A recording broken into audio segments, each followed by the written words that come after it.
कल पता नहीं वीडियो में कैसे बताने ही भूल गया स्टोरी को, लेकिन टाइटल में लिखा था तो आप लोग भी कह रहे थे ये क्या चीज़ है। तो उससे ही शुरुआत करते हैं। सबसे पहले सेथ रॉलिंस का ओपोनेंट कौन होने वाला है डब्ल्यूडब्ल्यू के क्राउन जूल इवेंट के अंदर। तो भाई रिपोर्ट्स फिलहाल ये हैं, स्पेकुलेशंस ये हैं कि मैच सेथ रॉलिंस का कोई सिंगल्स मैच नहीं होने वाला। शायद WW multi person match book कर सकती है, क्योंकि सेथ रॉलिंस की यूएस चैंपियनशिप के मिक्स में अगर आप लोग देखो तो काफी सारे नाम नजर आ रहे हैं, जैसे कि रिडल तो पता नहीं सेथ रॉलिंस से अलग ही नाता जोड़ के बैठे हुए हैं। इसके अलावा मुस्तफा अली आए हैं, एलायस हैं। तो क्या पता डब्ल्यूडब्ल्यू कोई ट्रिपल थ्रेट या फिर फेटल फोर वे मैच बना सकती है। अगर रिडल को ऐड करना है तो फिर फेटल फोर वे बन जाएगा, नहीं तो ऐसा लग रहा है कि शायद यहाँ से triple threat fatal four way Riddle और ट्रिपल थ्रेट अगर रिडल हट जाते हैं तो ऐसा कुछ डब्ल्यूडब्ल्यू मैच जो है सेथ रॉलिंस के लिए प्लान कर सकती है। ऑब्वियसली सेथ रॉलिंस को कम्पीट तो करना ही है क्राउन जूल के अंदर, क्योंकि बड़ा नाम है भाई, चैंपियनशिप उनके पास है, तो फिर ये चीज़ करनी बनती है। तो फिलहाल ये स्पेकुलेशन है, लेट्स सी क्या डब्ल्यूडब्ल्यू एंड में अपना डिसीजन लेती है। लेकिन एक और मैच है ब्रे वाइट का, क्राउन जूल के अंदर कंपीट करेंगे या फिर नहीं करेंगे। तो भाई फिलहाल ऐसा लग रहा है देखिए कि शायद ब्रे वाइट का कोई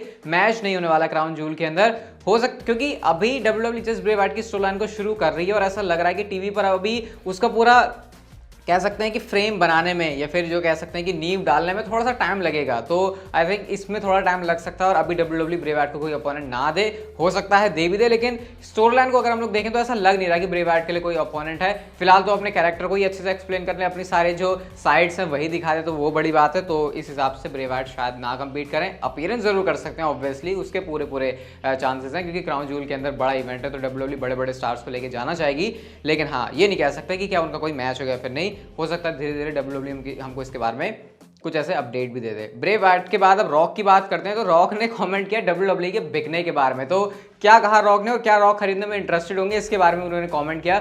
सबसे पहले तो वो ये कहते हैं कि अगर डब्ल्यूडब्ल्यू जो प्रॉपर्टी है वो किसी को बिक रही है तो वो ऐसे ओनर के पास जाने चाहिए जिसको प्रो रेसलिंग से प्यार हो। अगर वो किसी ऐसे बंदे के हाथ में दे दी जिसको रेसलिंग बिजनेस का कुछ पता ही नहीं है तो फिर इस कंपनी का बंटाधार हो जाएगा बिकने के बाद, ऐसा रॉक का कहना था। फिर जब उनसे पूछा कि अच्छा आपको तो सब कुछ पता है डब्ल्यूडब्ल्यू के बारे में, तो क्या इन्वेस्ट करने में खरीदने का कोई इरादा है, तो रॉक ने इस चीज़ से थोड़ा सा बचने की कोशिश करी। उन्होंने कहा कि मैं डब्ल्यूडब्ल्यू के साथ इन्वॉल्व तो होऊंगा लेकिन मैं किसी और प्रोग्राम के लिए इन्वॉल्व होना ज़्यादा पसंद करूंगा। मतलब वो यहाँ से ये मना तो कर रहे हैं कि उनका ऐसा कोई इंटरेस्ट नहीं है डब्ल्यूडब्ल्यू की खरीदने बेचने वाली चीज़ में, लेकिन डब्ल्यूडब्ल्यू में काम करने को लेकर उनका इंटरेस्ट है इन फ्यूचर बहुत जल्दी, ऐसा उनका कहना था। और आपको बताइए कि Roman Reigns and the rock का जो मैच है उसके हमको काफ़ी सारे रूमर सुनने को मिल रहे बहुत टाइम से, तो फिर शायद ये वाला जो मैच है वो डब्ल्यूडब्ल्यू कर सकती है। बाकी रॉक के शेड्यूल पर डिपेंड करता है कि क्या वो चीज़ उनको अलाउ करेगी या फिर नहीं। लेकिन रिसेंटली रॉक की तरफ से एक और चीज़ होती है जहाँ पे इंडिया और पाकिस्तान का मैच आपको पता है 23 अक्टूबर को होने वाला है, तो उस मैच को हाइप कर रहे हैं द रॉक अपनी ब्लैक एडम जो मूवी है उसको भी साथ में प्रमोट करते हुए। वैसे नाम नहीं लिया, उन्होंने कहा कि इंडिया और पाकिस्तान ये सिर्फ क्रिकेट मैच नहीं है, ये पूरी है ना ऐसे जो हमको पता है इसके लिए एक अलग ही पूरा माहौल सा बन जाता है। तो 23 अक्टूबर को जो ग्रेटेस्ट राइवलरी होने वाली है इसको रॉक भी प्रमोट कर रहे हैं। तो आप देख सकते हो इसकी जो ऑब्वियसली बोलने की क्या जरूरत है, इंडिया पाकिस्तान के मैच की हाइप बहुत ज़्यादा होती है और इस बार भी सेम ऐसा ही है और इस बार तो रॉक भी इसमें कूद गए हैं।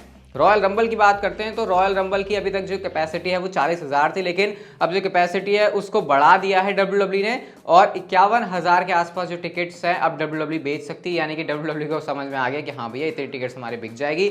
और डब्ल्यूडब्ल्यू स्ट्रैटेजी के हिसाब से भी चलती है, एकदम से सारी जो सीट्स है ओपन नहीं करती, क्योंकि क्या होता है ना, ये थोड़ा सा डब्ल्यूडब्ल्यू से बाहर जाके बता रहा हूँ, लेकिन जो बहुत सारी सेकंड मार्केट होती है वो क्या करते हैं लोग, एजेंट वगैरह सारे टिकट खरीद लेते हैं और उसके बाद वो अपने हिसाब से जो भी ब्लैक में भेजना है फिर जो भी ऐसे कह लो ऐसे करके अपनी वेबसाइट्स के ऊपर लिस्ट करते हैं। तो इस चीज़ से बचने के लिए डब्ल्यूडब्ल्यू स्पेशली बड़े इवेंट्स के लिए धीरे धीरे टिकट्स खोलती है, ऐसा नहीं कि एक झटके के अंदर उन्होंने सब कर दिया। तो वैसे में सबको जो है मौका मिल जाता है। तो 50,000 की कैपेसिटी और डब्ल्यूडब्ल्यू ऐसा इसलिए भी करती है क्योंकि उनको एकदम से आइडिया नहीं होता कि कितने टिकट्स बिक सकती हैं, तो वो उतनी ही खोलते हैं धीरे धीरे और उसके बाद स्ट्रैटेजी से चलती हैं। लेकिन 51,000 की कैपेसिटी डब्ल्यूडब्ल्यू ने फिलहाल रॉयल रंबल के लिए करी हुई है और चांसेस पूरे हैं कि ये बिक जाएगी और उसके बाद सब लोग जो है मजे से रॉयल रंबल देखेंगे। नेक्स्ट रॉयल रंबल के इससे पहले होने वाले प्रीमियम लाइव इवेंट डे 1 की बात करते हैं तो रिसेंटली रिपोर्ट्स मैंने आपको बताया थी कि कैसे डब्ल्यूडब्ल्यू अपने प्रीमियम लाइव इवेंट्स के अंदर बहुत सारे चेंजेस करने वाली है। Over the edge, unforgiven, no way out या किंग ऑफ द रिंग, सब कुछ मैंने आपको बताया था और मैंने आपसे ये भी कहा था कि WW day 1 premium live event को कैंसिल भी कर रही है और Survivor Series and Royal Rumble के बीच में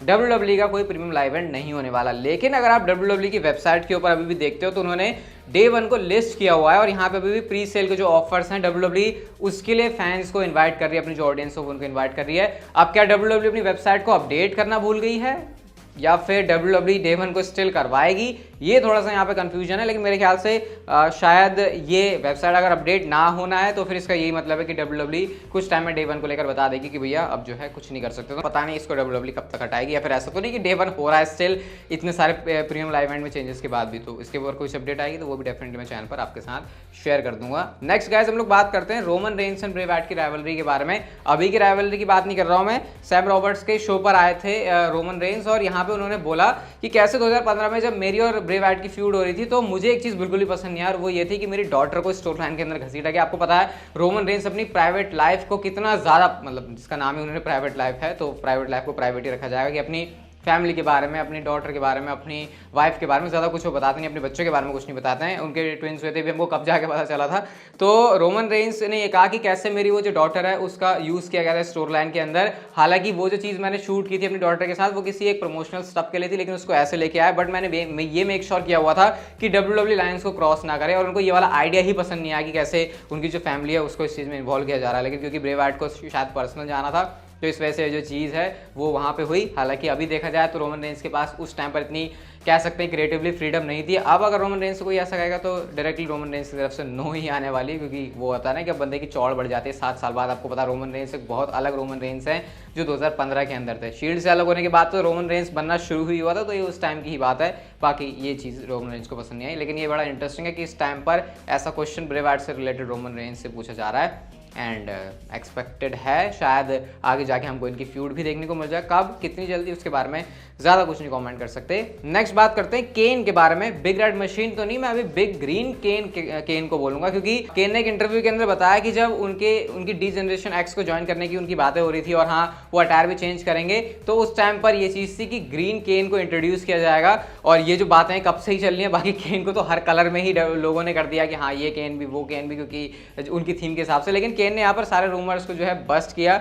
उन्होंने कहा कि यहाँ पे कभी भी कोई भी ग्रीन केन नहीं होने वाला था। उन्होंने कहा कि हाँ भले ही डी जनरेशन एक्स में आने के बाद ऐसा कुछ था कि हाँ मैं स्विच हो जाऊंगा, लेकिन मैं हमेशा से ही बिग रेड मॉन्स्टर रहा हूँ। भले ही मेरे मास्क के वेरिएशन निकले हैं, मेरे अटायर के वेरिएशन निकले हैं, बट इसका मतलब ये नहीं है कि वो सिर्फ मेरे वर्जन चेंज हुए, जो कलर स्कीम थी वो हमेशा सेम ही थी। हालांकि अपनी तारीफ करते हुए केन ये जरूर कहते हैं कि हाँ अगर ऐसा होता कि मैं ग्रीन में आता तो शायद मैं बहुत अच्छा दिख सकता था, बट फिर यहाँ पे केन ने कहा कि जैसा भी हूँ मैं वैसे ही सही हूँ। और फिर वो कहते हैं कि ऐसा कभी भी कुछ आइडिया नहीं था। तो मतलब ग्रीन केन कभी भी हमको नहीं देखने को मिलने वाला था WWE के अंदर। आज की नेक्स्ट एंड फाइनल स्टोरी की बात करते हैं तो बॉबी लैशली ने क्या बोला ये, उन्होंने कहा कि मेरे को रॉक के साथ मैच चाहिए रेसलमेनिया के अंदर। जब सारे बातें आ रही है कि रोमन रेंस के अंदर रॉक का मैच है, उस टाइम पर बॉबी लैशली को रॉक के साथ मैच चाहिए। तो पहला उन्होंने यहाँ पर जो नाम है वो द रॉक का रखा, और उसके बाद कहा कि या तो रॉक या फिर उसके बाद अगर ब्रॉक लेसनर से मुझे मैच मिल जाए तो वो एक बहुत सही और बढ़िया बात होगी मेरे लिए। अब मुझे तो यहाँ से कहीं से भी नहीं लगता कि अगर रॉक अवेलेबल हैं तो फिर वो